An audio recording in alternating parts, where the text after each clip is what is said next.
En este video voy a mostrarte cuál es la diferencia entre un embudo de ventas B2C y el funnel marketing B2B, es decir, para empresas.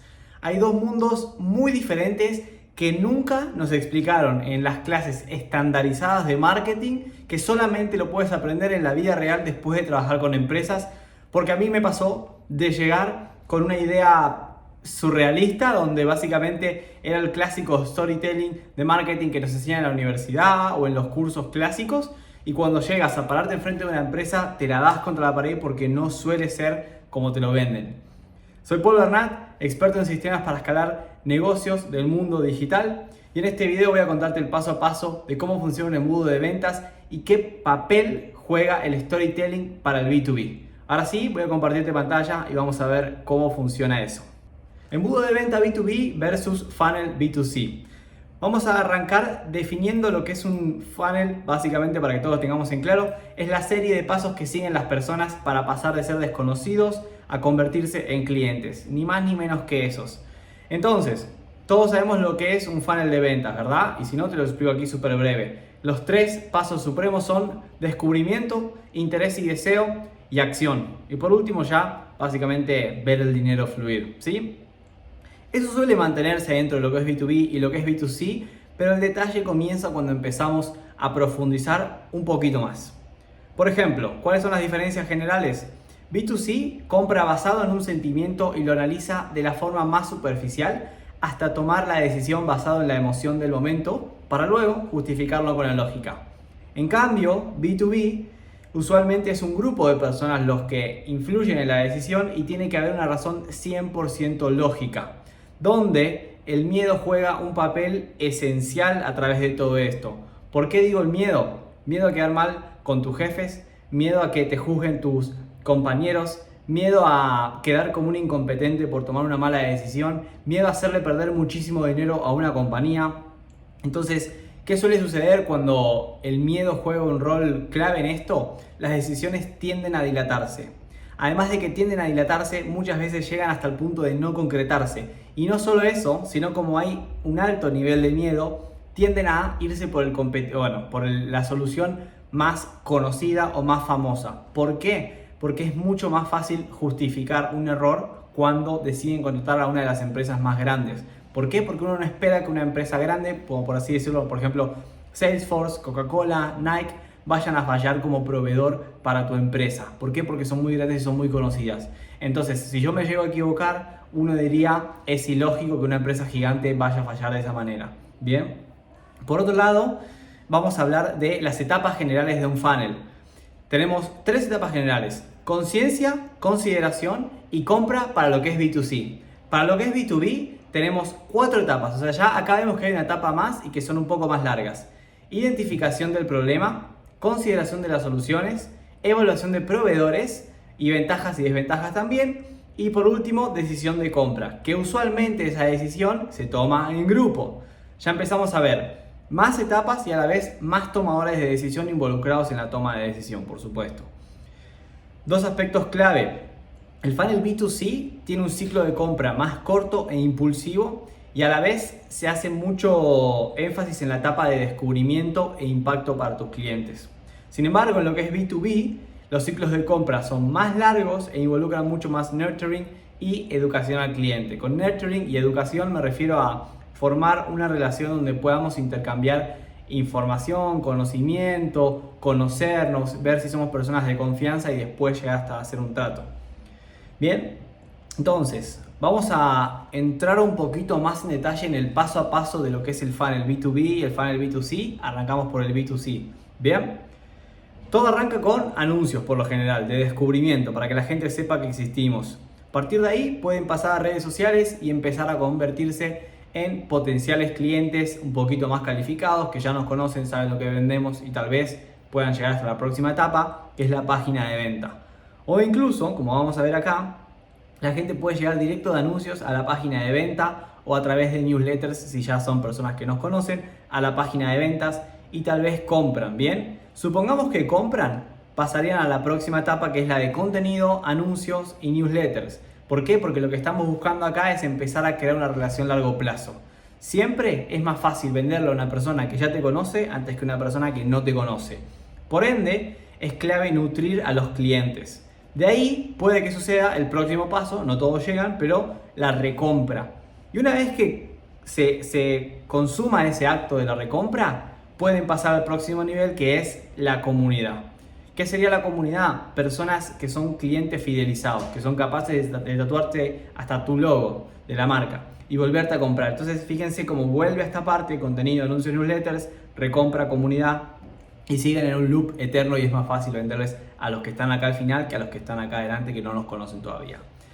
Ya de por sí este funnel es estándar, medianamente largo para lo que es un B2C. Hay más largos, hay alguno que es un poquito más corto, pero este es el funnel estándar. Ahora, veamos cómo es el B2B. Fíjense que acá ya hay más puntos, ¿sí? Entonces, tiende a arrancar, por ejemplo, acá lo vemos, con eventos, publicidad, redes. Publicidad no me refiero a 100% a anuncios, sino también puede ser papelería en la calle, el boca en boca, referidos, lo que sea que hable de ti, promoción, que te promuevan. De ahí pasamos a una segunda instancia que suele ser prospección. ¿Por qué pongo prospección y no inbound? O sea, appointment setting, supongamos. Porque generalmente salimos a buscar a esas empresas. No es lo más cotidiano, a menos que seamos una empresa muy grande. Cuanto más grande es más probable que vengan a buscarnos a nosotros. Bien, a menos que también estemos en un océano azul o que tengamos, o sea, una vaca púrpura. Pero el punto es que se suele salir a prospectar a estas marcas porque estamos empezando a entablar una relación. Y ahí comienza lo que es el acercamiento. Que el acercamiento puede ser tal vez una primera reunión para conocernos, un par de reuniones hasta poder pitchar la oferta, si es que no la pitchamos en la primera reunión. De ahí recién pasamos a una etapa de consideración de las personas. ¿Por qué? Porque usualmente no hay un solo tomador de decisión, como ya lo dijimos. Entonces empiezan a considerar si comprar o no.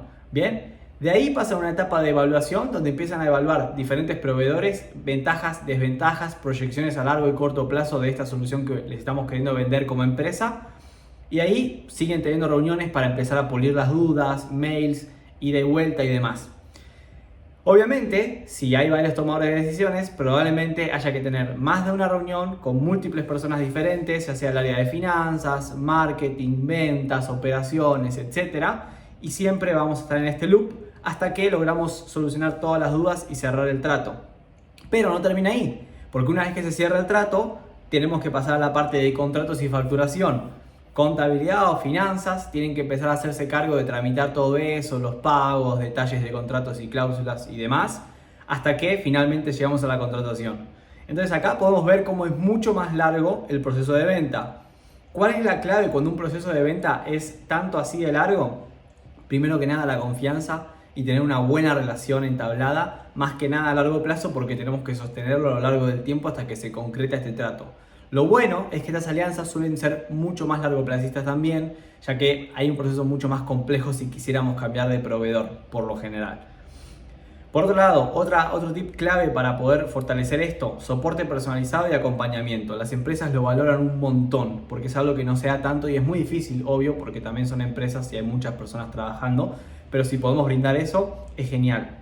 Otra cosa también es apalancarte de tus resultados a la hora de vender, ¿sí? Eso te puede diferenciar un montón de tu competencia y sirve tanto para B2B como para B2C.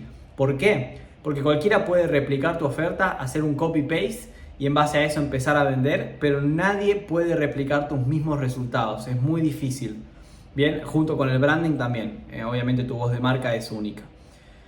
También es clave personalizar la experiencia del cliente, o sea, esto va de la mano de lo que es soporte, porque las empresas suelen sentir la necesidad de una solución hecha a medida, sobre todo si hablamos en grandes números. La personalización no necesariamente tiene que ser una cuestión de cambiar tu servicio o tu producto a la medida de esta persona. Tal vez puede ser ajustar los contratos, simplemente darle una atención y, no sé, enviarle un buen vino si cerraron el trato, un viaje juntos, no sé, lo que sea. Pero trata de personalizar la experiencia. Y por último, para estas ventas siempre es clave el networking. Yo he conocido empresas que tal vez no tenían ni siquiera áreas de marketing y solamente por el networking o los referidos estaban consiguiendo muy buenos números en ventas. Entonces eso también hay que tenerlo en cuenta. Para una empresa es clave nicharse extremadamente y empezar a empujar desde ahí, ya que no queremos ser los mejores cuando empezamos, sino los especialistas en algo para posicionarse bien en un nicho y empezar a crecer desde ahí. Es muy difícil cuando eres una empresa que está queriendo crecer y vender en B2B, obvio, poder ser los mejores en todo si ya hay empresas mucho más grandes. Es muy difícil. En cambio, si tú te nichas y eres un experto y especialista en una sola cosa y en esa pequeñita cosa te destacas y nadie lo puede hacer igual de bien que tú, entonces a partir de ahí va a ser mucho más fácil que empieces a crecer. Gran tip. Por último, lo que es el storytelling, ¿bien? El storytelling para B2B, esto sí es algo que realmente no lo había aprendido antes hasta que lo empecé a ejecutar y obviamente empecé a estudiar más y a meterme en este mundo. Pero en el storytelling clásico, el héroe es el que tiene el problema y lo termina resolviendo, ¿sí? Ese mismo termina siendo el cliente ideal que se ve reflejado en lo que es el héroe, pero en la historia ahí suele faltar algo. Eso es lo que nos enseña básico en marketing, todo el mundo, ¿sí? El camino del héroe, ¿sí? Pero lo que no te dicen en esa historia es que también existe un mercado. ¿Qué quiere decir que exista un mercado? Que hay competidores, ¿bien? Entonces, la clave es comenzar con la situación que está sucediendo en el mercado y en base a ese problema presentar diferentes soluciones, ¿sí? Entonces, la clave para el buen storytelling de ventas es ayudar a los clientes a entender cómo tomar una decisión con total confianza, y para lograr eso necesito presentar el panorama del mercado para que los clientes entiendan.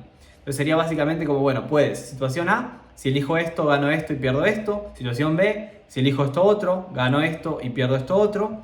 O situación C, puedes elegirnos a nosotros, que hacemos esto y ganarías todo esto. Somos un buen match, ¿te parece? Pero es clave abrir el panorama y mostrar la realidad, ¿sí? Y algo que también puede ayudarte a destacar si estás queriendo vender en B2B es demostrarle a tus clientes que realmente tienes una perspectiva diferente de lo que estás queriendo vender. Usualmente las startups o empresas pequeñas que están empezando a crecer suelen tener una visión o una historia detrás junto con el founder o el owner, que habla acerca de cómo quieren cambiar el mundo o la realidad que estaban viviendo y a partir de ahí empezar a crecer, o cómo fue que se les ocurrió solucionar ese problema puntual, ¿vale? Entonces es clave que puedas demostrar eso para apalancarte de ahí y vender mucho más fácil y demostrar ese compromiso y esa confianza que necesitan las empresas a la hora de pagar grandes sumas de dinero. Bien, 3 puntos clave de la narrativa son la narrativa basada en soluciones, los testimonios y casos de éxito y el contenido educativo. Generalmente una empresa tiende a confiar más en una empresa que tal vez demuestra conocimiento en YouTube, aporta valor, tiene tutoriales, casos de éxito y demás, antes que una empresa que tiene solo reels, supongamos de 30 segundos tirando 3 tips para lograr esto. Bien, o sea, piénsalo tú mismo, ¿quién confiarías más? ¿Sí? La mejor forma de compartir tu visión es contar el proceso por el que pasaste y demostrar a las personas que realmente fue frustrante y que por esta razón decidiste hacer algo distinto para crear una solución definitiva al problema que buscas solucionar. Ahora sí, si este contenido te sirvió, me ayudaría muchísimo que le dejes un mínimo like, que no te cuesta absolutamente nada y es totalmente gratis, para poder seguir creciendo, demostrar al algoritmo que este contenido es de real valor. Dejar un comentario también si crees que te aportó algo de valor, y si quieres seguir aprendiendo y ejecutando mucho más, en mi canal de YouTube tengo muchísimos videos. O si estás queriendo vender B2B e impulsar tus ventas, directamente puedes agendar una llamada conmigo. Mi servicio no es gratuito, pero estoy 100% puesto para ayudarte a crecer tu negocio digital. Espero verte en el próximo video y que les pueda sacar mucho más valor a esto. Nos vemos.